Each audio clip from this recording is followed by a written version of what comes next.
The girl didn't want to be defiled by the man, so she triggered a bomb she had hidden in her pocket earlier, ready to die together. The fat man was terrified. He didn't even have time to pull up his pants before scrambling to escape, but Jenny wasn't about to let him go. She threw the bomb toward him. A violent explosion instantly ended the fat man's life. Jenny felt no guilt over his death. Instead, she felt proud she had protected herself with a weapon. From that moment on, she would never hesitate again. Men were the worst, especially the men on this island. From now on, she would kill everyone she met. Just then, a man appeared on the opposite bank of the river.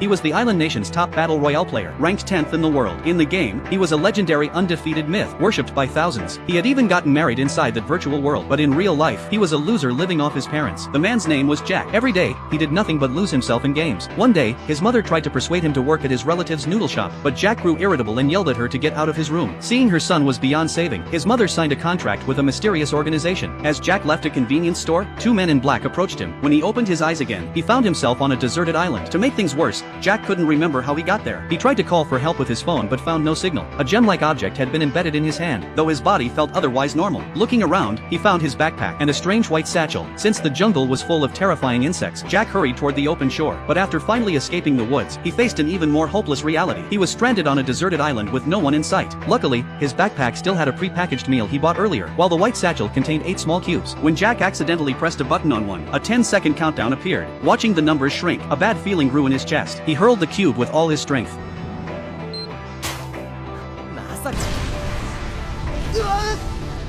After that, Jack understood. The bag was full of timed bombs. Right then, a figure appeared in the distance. Jack immediately waved for help, but the person pulled out a bomb instead. Caught off guard, Jack was blown to the ground by the blast. The familiar scene reminded him of the battle royale game he played. Could he have been forced into a real-life version? Before he could think further, the blonde man rushed toward him with another bomb. Jack grabbed his belongings and fled. He had no idea what was happening. Why was that person trying to bomb him? The blonde man was also puzzled by Jack's lack of retaliation. Jack raised his hands in surrender, begging to be spared, but another bomb was the only reply. Using the blast and the resulting smoke as cover, Jack vanished from the blonde man's sight. It was then he realized he could vaguely sense the blonde man's approximate location. If the gem on his hand worked like the radar in that game, then the other person could also detect his general position. If this continued, he would eventually be bombed to death. So Jack quickly analyzed their bomb types. The enemy's bombs exploded on contact, while his were 10-second timed explosives. A head-on fight was impossible. With that, a plan formed in Jack's mind. He ran out shouting, then leaped straight into the sea. The blonde man was thrilled. As soon as Jack surfaced for air, he would bomb him. But he didn't know that Jack was silently counting down in his mind. While jumping, Jack had activated a timed bomb on the cliff edge.